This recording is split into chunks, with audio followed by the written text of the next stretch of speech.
जय जिनेन्द्र वंदितो सर्वसिद्धे ध्रुवममलमणोवमं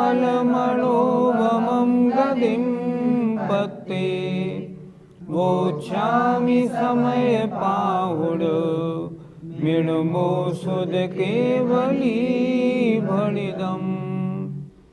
पंच परमेष्ठी भगवान की जय। आचार्य कुंद कुंद महाराज की जय।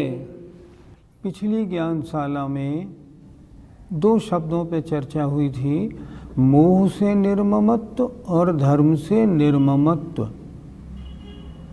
अर्थात जो महामुनि महाराज अपने आत्मस्वरूप का निर्णय कर चुके हैं, वे मोह या धर्म आदि परद्रव्यों को अपने से भिन्न मानते हैं, इसलिए वे उनके चिंतन में कभी नहीं रहते। वे तो हमेशा आत्मचिंतन में लगे रहते हैं। और प्रश्न है, आत्मचिंतन में उनका आत्मा कैसा है, वो क्या सोचते हैं? बड़ी सुंदर गाथा है। ये जो आज की गाथा है, ये तो गाथा लिखने की, याद करने की, बार बार दोहराने की गाथा है। ये बता रही है मैं कैसा हूँ। आइए देखते हैं। अहमेको खलु शुद्धो, अहमेको खलु शुद्धो, दंसणाणमय्यो सदा रूवी, दंसणाणमय्यो सदा रूवी, रवियथि मध्य किंचिवी, रवियथि मध्य किंचिवी, अर्णं परमाणुमित्तम्पि, अर्णं परमाणुमित्तम्पि। बोलिए, अहमेको खलु शुद्धो, दंसणाणमय्यो सदा रूवी, रवियथि मध्य किंचिवी, अर्णं परमाणुमित्तम्पि। एक एक शब्द के अर्थ पर विचार करें। आइए। अहम इक्को, अहम इक्को, मैं एक हूँ। खलु निश्चय से शुद्ध हूँ। दंसणाणमय्यो, दर्शन ज्ञानमय हूँ। सदा रूपी, सदा अरूपी हूँ। णवी अत्थि मध्य किंचिवी, णवी माने नहीं, अत्थि माने है, मध्य माने मेरा, किंचिवी माने कोई भी। मेरा कोई भी नहीं है। कौन? अर्णम परमाणुमित्तम्पि, अन्य परमाणु मात्र भी। दुनिया में इतने पदार्थ हैं अनंतानंत, मेरा कोई नहीं, मैं तो एक हूँ, अकेला हूँ। ये शुद्ध आत्मा का चिंतन है। फिर देखें एक बात, अहम इक्को, मैं एक हूँ। खलु माने निश्चय से, शुद्धो शुद्ध हूँ। दंसणाणमय्यो, दर्शन ज्ञानमय हूँ। सदा रूपी, सदा अरूपी माने अरूपी हूँ। णव्यथि नहीं है, मध्य माने मेरा, किंचिवी माने कोई भी, अर्णम माने अन्य, परमाणु मात्र भी, अन्य परमाणु मात्र भी मेरा नहीं है। मैं तो अकेला हूँ। कितना सुंदर लिखा है। मैं तो अकेला हूँ का मतलब, मैं तो एक हूँ, इसका मतलब क्या हुआ? मैं नर नारकादि पर्यायों में भिन्न भिन्न रूप से दिखाई पड़ने वाला होते हुए भी आत्मा तो आत्मा ही है, चाहे वो कोई भी पर्याय में जाए। अहम एको, मैं तो एक हूँ। और खलु माने निश्चय ने से शुद्धो, शुद्ध हूँ, मुझ में अन्य कोई गंदगी नहीं है। मैं द्रव्य कर्म, भाव कर्म, नो कर्म से रहित हूँ। मैं शरीर आदि पर द्रव्य से रहित हूँ, मैं तो शुद्ध हूँ निश्चय ने से। दंसणाणमयो, दर्शन ज्ञानमय हूँ, दर्शन ज्ञान स्वभावी हूँ, इनसे रचा हुआ हूँ। सदा माने हमेशा अरूपी हूँ, स्वभाव से, मैं स्वभाव से अरूपी हूँ। नव्यथ्य मध्य किंच भी, अन्य परमाणु मात्र किसी प्रकार कोई भी मेरा बिल्कुल नहीं है। मेरा कौन है? मेरा कोई नहीं, मैं तो अपना स्वयं आत्मा मात्र हूँ। शुद्ध उपयोग में या जब आत्मा के शुद्ध स्वरूप का चिंतन होता है तो ऐसा चिंतन किया जाता है।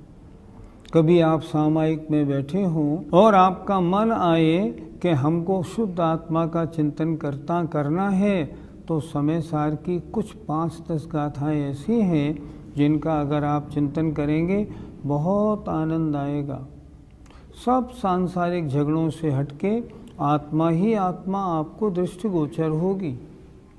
गाथा का अर्थ देखें, ज्ञानी आत्मा ये जानता है कि मैं एक हूँ, इक्को, निश्चय से शुद्ध हूँ, खलु शुद्धो, दर्शन ज्ञानमय हूँ, दंसणाणमयो, सदा अरूपी हूँ, सदारूपी। कोई भी अन्य परद्रव्य परमाणु मात्र भी मेरा नहीं है। मेरा किसी से कोई लेना देना नहीं, मैं तो अकेला स्वयं आत्मा मात्र ही हूँ। अन्य परमाणु मात्र से मेरा निश्चय से किसी प्रकार का कोई भी संबंध नहीं है। पंडित जी, क्या मेरी आत्मा हमेशा शुद्ध है? किसी भी प्रश्न का उत्तर निश्चय ने और व्यवहार ने दोनों से दिया जाता है, तब प्रश्न का उत्तर ठीक होता है। निश्चय ने की दृष्टि से देखा जाए, क्योंकि निश्चय ने द्रव्य की शुद्ध अवस्था को देखता है। निश्चय ने की दृष्टि से मेरा आत्मा शुद्ध है, पर वर्तमान में जो मैं इस पर्याय में हूँ, इस समय मेरा आत्मा कैसा है? व्यवहार ने की दृष्टि से कर्मों से अशुद्ध है।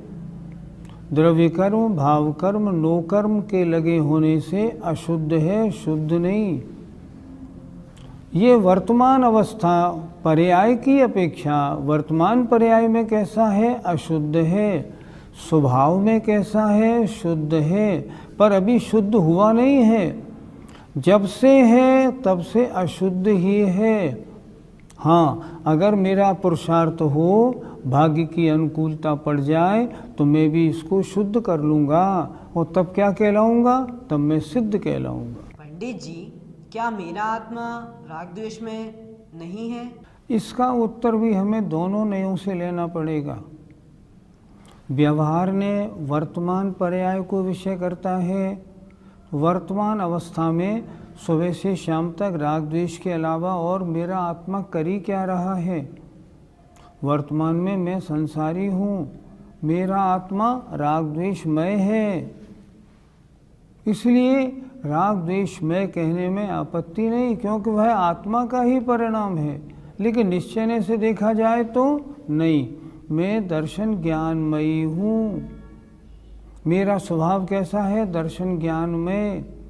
वर्तमान में कैसा हो रहा हूँ? अपने स्वभाव से च्युत हो गया हूँ और राग द्वेष के चक्कर में फंस के राग द्वेष कर रहा हूँ, पर स्वभाव से ऐसा नहीं हूँ। पंडित जी, मेरी आत्मा रूपी है या अरूपी? अगर स्वभाव दृष्टि से देखा जाए तो आत्मा अरूपी है। 6 द्रव्यों में एक पुद्गल द्रव्य रूपी है, बाकी 5 द्रव्य अरूपी हैं, जीव द्रव्य अरूपी है स्वभाव की अपेक्षा। लेकिन वर्तमान में आत्मा अशुद्ध हो रहा है, इसलिए वर्तमान में मेरी आत्मा कैसी है? रूपी है। धवलाकार आचार्य वीरसेन स्वामी लिखते हैं, संसारी जीव की आत्मा तो रूपी ही है। व्यवहार्य की अपेक्षा, वर्तमान पर्याय की अपेक्षा और स्वभाव की अपेक्षा, चाहे निगोदिया की आत्मा हो चाहे सिद्ध परमेष्ठी की आत्मा हो, स्वभाव की अपेक्षा दोनों एक से हैं। हम बोलते हैं ना, मम स्वरूप है सिद्ध समान, अमित शक्ति सुख ज्ञान निधान, किंतु आश वश खोया ज्ञान, बना भिखारी निपट अजान। मेरा स्वरूप कैसा है? सिद्धों जैसा। निगोदिया का स्वरूप कैसा है? सिद्धों जैसा। तो स्वभाव से स्वरूप की अपेक्षा मेरा आत्मा अरूपी है, पर वर्तमान में कर्मों से लिपापुता होने के कारण रूपी ही है। अभी तो मैं रूपी हूँ। पंडित जी, तो क्या मेरा संसार के किसी भी पदार्थ से कोई भी संबंध नहीं है? हर बात को दोनों दृष्टियों से देखो। मेरा संसार के हजारों पदार्थों से संबंध है। कोई मेरा बेटा है, कोई मेरी बेटी है, कोई मेरा नाना है, कोई मेरा मामा है, ये मेरा कपड़ा है, ये मेरा मकान है, ये मेरी गाड़ी है। व्यवहारने से मेरा संबंध है, पर निश्चयने से मेरा किसी भी अन्य पदार्थ से कोई संबंध नहीं। परमाणु मात्र से भी मैं किसी भी प्रकार से जुड़ा हुआ नहीं हूँ। मैं तो बिल्कुल शुद्ध, सबसे अलग हूँ, पर स्वयं की गड़बड़ी के कारण, स्वयं के द्वारा राग द्वेष मोह में पड़ जाने के कारण मैं वर्तमान में तमाम पदार्थों के साथ संबंध बनाए बैठा हुआ हूँ। लेकिन जब तक संसार अवस्था में हूँ तब तक मैं चिंतन करूँ, ये मेरा पुत्र है, इससे मेरा वर्तमान में ये संबंध कहा जाता है, पर वास्तव में तो मैं शुद्ध जीव द्रव्य हूँ। निरंतर ऐसा चिंतन करना है। मेरा निश्चय से किसी से कोई वास्ता नहीं। हाँ, व्यवहारने से वास्ता कहा जाता है, वो उचित है, उसमें आपत्ति नहीं। पंडित जी, इस प्रकार के चिंतन से क्या लाभ होगा? आपको अपने स्वरूप की समझ आएगी कि मैं वास्तव में हूँ क्या। आज तक तो मैंने अपने आप को मैं मनुष्य हूँ, मैं स्त्री हूँ, मैं बूढ़ा हूँ, मैं बालक हूँ, मैं बेटा हूँ, हमने यही अपने को मान रखा है। पर नहीं, वो हमारी वास्तविकता नहीं है, वो हमारे स्वांग हैं। कर्म के उदय के कारण मिलने वाली भिन्न भिन्न पर्यायें, भिन्न भिन्न अवस्थाओं का चित्रण है। वास्तव में मैं कैसा हूँ? जैसा इस गाथा में लिखा है, मैं तो एक हूँ, शुद्ध हूँ, दर्शन ज्ञानमय हूँ, सदा अरूपी हूँ। एक भी परमाणु मात्र से मेरा कोई वास्ता नहीं। मैं आकाश के जितने प्रदेशों में रहता हूँ, बहुत सारे द्रव्य मेरे प्रदेशों में हैं, मैं भी उनमें हूँ, पर वे भिन्न हैं, मैं भिन्न हूँ। वे मेरे नहीं, मैं उनका नहीं। मेरा तो मैं स्वयं अपना हूँ, न मैं किसी का हूँ, न कोई अन्य द्रव्य मेरा है। ऐसा ज्ञान होने से बड़ा परम भेद विज्ञान उत्पन्न होता है। जीव को मालूम पड़ जाता है मैं क्या हूँ, मुझसे भिन्न क्या है, आज तक मेरी भूल क्या थी, अब मैं उस भूल को निकालूं। पंडित जी, भेद विज्ञान से लाभ क्या होगा? समय सार जी का एक श्लोक है, भेद विज्ञानतः सिद्धा सिद्धा ये किल केचन, तस्यै भावतो बद्धा बद्धा ये किल केचन। आज तक जितने जीव सिद्ध अवस्था को प्राप्त हुए हैं, वो इसी भेद विज्ञान के बल से मैं क्या हूँ, अन्य क्या है, इनको जानकर अन्य से विरक्त होकर अपने में लीन होकर सिद्ध अवस्था को प्राप्त हुए हैं। क्या कह रहे हैं? भेद विज्ञानतः सिद्धा सिद्धा ये किल केचन। जितने भी सिद्ध हैं वे सारे भेद विज्ञान के कारण हुए हैं। मूल भेद विज्ञान, अपने स्वरूप का सही परिचय और अन्य से अपनी दूरी। और दूसरी पंक्ति में क्या कह रहे हैं? तस्यै भावतो बद्धा बद्धा ये किल केचन। और हम और आप जैसे लोग जो अभी तक संसार में बंधे हुए हैं, ये क्यों बंधे हैं? भेद विज्ञान के अभाव से। तस्यैव अभावतो बद्धा, इसके अभाव से बंधे हैं हम और आप सब। भेद विज्ञान इतनी आवश्यक है जानकारी जो मोक्ष को देने वाली है और उसका अभाव संसार को देने वाला है। आज तक हमें अपने स्वरूप का परिचय नहीं, इसीलिए तो संसार भ्रमण हो रहा है। इसलिए इस समय सार ग्रंथ का बहुत अच्छी तरह पहले स्वाध्याय करें, चिंतन करें, फिर स्वीकार करें कि यहाँ जो बताया है मेरा स्वरूप, वास्तव में मेरा स्वरूप ऐसा ही है। मैं ऐसा ही हूँ, अन्य प्रकार नहीं हूँ। आज अब समय सार जी का पहला अधिकार आज इस गाथा के साथ पूरा होता है। हमने इतने दिनों में क्या पढ़ा? आज ये 21वां एपिसोड है। हमने इन 21 एपिसोडों में क्या पढ़ा? जरा देखें तो सही, रिवीजन कर लेते हैं। समय सार जी की पहली गाथा में कुंद कुंद महाराज ने मंगलाचरण किया, अपनी प्रतिज्ञा बताई कि मैं ये ग्रंथ लिखूंगा, और प्रामाणिकता भी बताई कि मैं वो ग्रंथ लिख रहा हूँ जो श्रुत केवली गणधरों के द्वारा उपदेश में प्राप्त हुआ है। अगली गाथा में उन्होंने बताया आत्मा दो तरह का है, जो आत्मा शुद्धोपयोग में है वह स्वसमय है, और जो आत्मा शुभ और अशुभोपयोग में है वो परसमय है। फिर उन्होंने आगे बताया हमने अनंत काल काम भोग और बंध की कथा में गुजार दिया। हमने कभी अपनी आत्मा का एकत्व सुना ही नहीं, सुनने को मिला तो भी ध्यान नहीं दिया। इसलिए दयालु होकर आचार्य कहते हैं जो आत्मा का शुद्ध स्वरूप हे भव्य आत्मन तैने आज तक नहीं सुना, मैं उसको तुझे अब बताता हूँ। कैसे? अपने वैभव से। महाराज आपके पास वैभव कहाँ से आया? देखो मैंने शास्त्रों का अभ्यास किया, मैंने गुरु का उपदेश सुना। तीसरी बात, मैंने जो अन्य और मत वाले हैं उनके साथ वाद विवाद करके सही तत्व का निर्णय बनाया। और चौथा, मैंने उसका निज में अपने में संवेदन किया कि मैं कैसा हूँ, वास्तव में ऐसा हूँ। 4 तरह से मैंने ये बात समझ ली। अब मैं तुमको भी ये बताता हूँ आत्मा है कैसा। उन्होंने आगे बताया यहाँ 2 नयों से वर्णन होता है, एक द्रव्य से, एक पर्याय से, शुद्ध अवस्था से, एक अशुद्ध अवस्था से। तो समय सार जी में मुख्य रूप से शुद्ध अवस्था का वर्णन किया जाएगा। क्यों? क्योंकि अशुद्ध अवस्था को तो मैंने आज तक अपना स्वभाव हमेशा से माना, उसे मैं क्या पढ़ाऊँ, उसके तो तुम अभ्यस्त हो, उसे क्या बताऊँगा। तो इन्होंने बताया आत्मा न प्रमत्त होता है न अप्रमत्त होता है। आत्मा में दर्शन ज्ञान चारित्र की बात मत करो। निश्चय से तो आत्मा कैसा है? ज्ञायक भाव मात्र है। कैसा? बस ज्ञाता दृष्टा मात्र, सिर्फ ऐसा ही है। जब ऐसा ही है तो फिर व्यवहारने से चर्चा क्यों करते हो? तो आचार्य ने एक गाथा में स्पष्ट लिखा, भाई तुमने अभी तक निश्चय ने समझा नहीं। अगर व्यवहारने के माध्यम से नहीं समझाऊंगा तुम्हारे समझ में नहीं आएगा।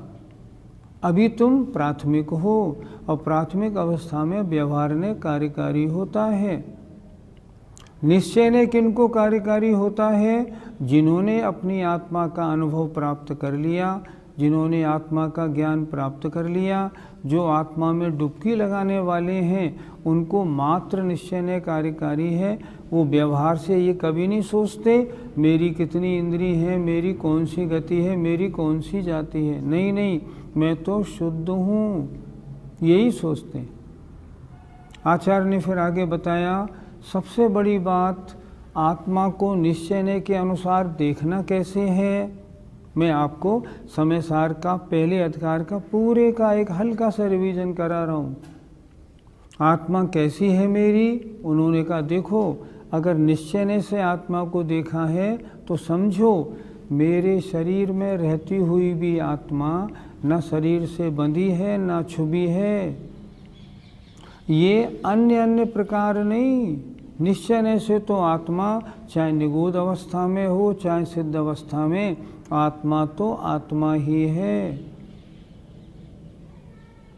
कैसी है? न छोटी है न बड़ी है, असंख्यात प्रदेशी है। हमको लगता है चींटी की आत्मा छोटी, हाथी की बड़ी, नहीं, दोनों असंख्यात प्रदेशी हैं। और कैसी है? ज्ञान दर्शन में भेद मत करो, ज्ञायक भाव मात्र है। आत्मा रागी द्वेषी नहीं, रागी द्वेषी नहीं है। निश्चय से स्वभाव में कैसी है?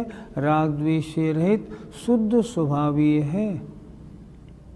और उन्होंने आगे चल के बताया, जो जीव ये मानता है कि ये अन्य कर्म नो कर्म मेरे हैं, मैं इनका हूँ, ये मेरी माँ है, माँ मेरी है, मैं माँ का हूँ, वह मिथ्या दृष्टि है। मान्यता कैसी बनानी है? हमें आपको सबको, मैं इन माता पिता से पैदा हुआ हूँ, इसलिए व्यवहारने से ऐसा कहा जाता है कि मैं इनका पुत्र हूँ, मैं इनसे उत्पन्न हुआ हूँ, लेकिन वास्तव में मेरी इस पर्याय के ये उत्पन्न करने वाले हैं। मैं तो न उत्पन्न हुआ न मेरा कभी मरण होगा।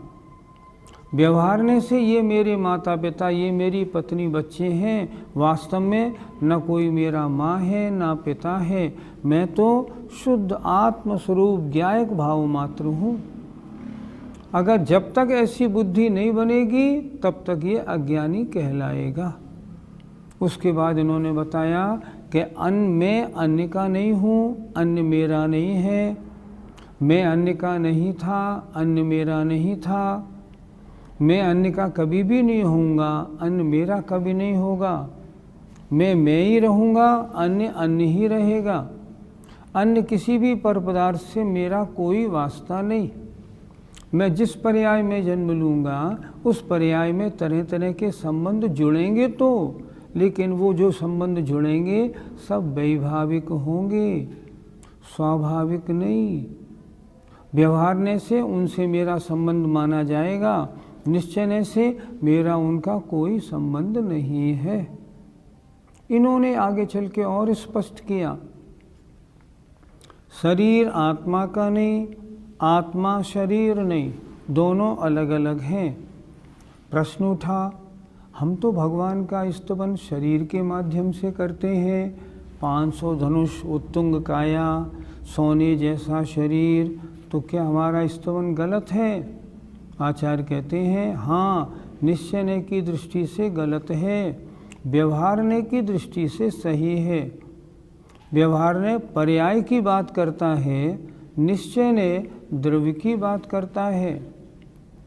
अगर तुम शरीर की वंदना करते हो, उसकी लंबाई चौड़ाई, उसके रंग की बात करते हो, तो फिर तुमने उन भगवान के आत्मा के गुणों का स्तवन कहाँ किया? ये 500 धनुष ऊंचाई आत्मा का गुण नहीं, सोने जैसा रंग आत्मा का गुण नहीं, आपका नीला कलर ये आत्मा का गुण नहीं। आत्मा तो भिन्न पदार्थ है, ये तो पुद्गल की बात कर रहे हैं। तो कैसे करें? भगवान के गुणों का वर्णन करो। कैसे वर्णन करें?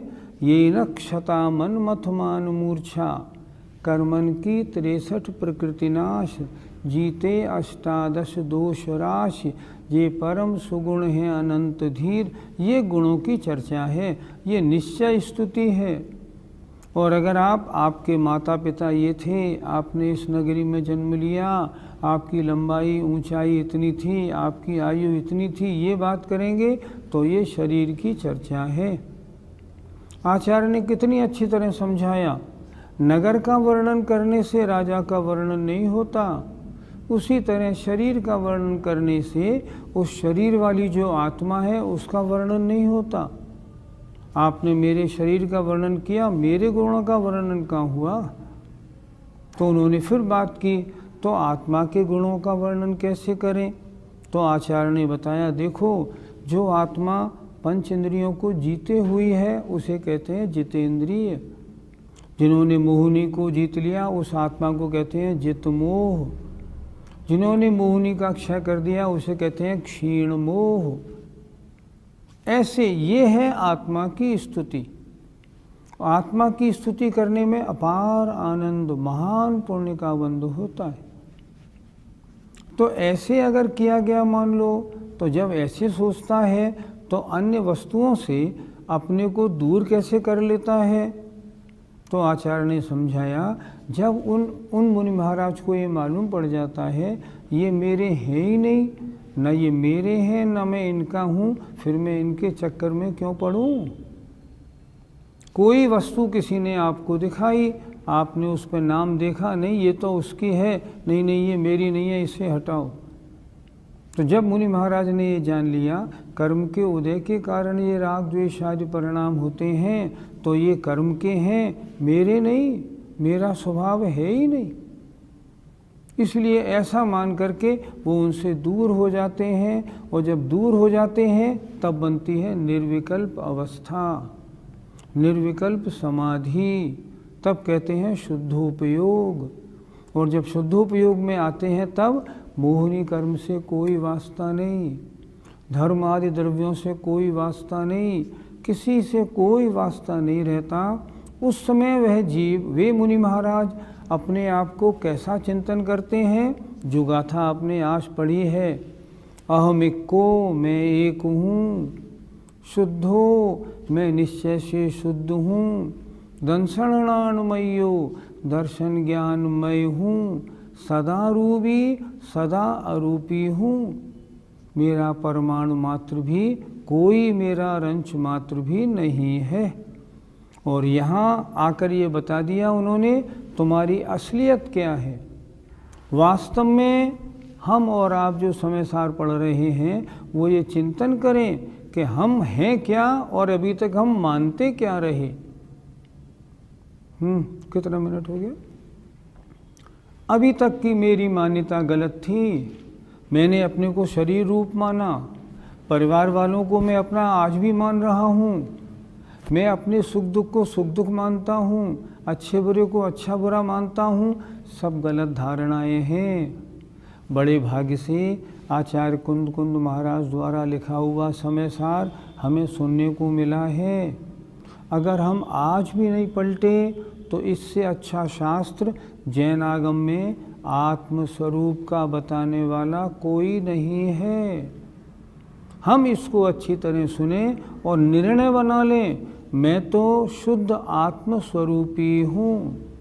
बाकी जितने भी राग द्वेष आदि परिणाम, नर नारकादि, स्त्री बालक वृद्ध, इतनी चीज़ें हैं, ये सब व्यवहार से हैं, ये मेरा स्वरूप नहीं, ये तो कर्मों के उदय के कारण हुए हैं।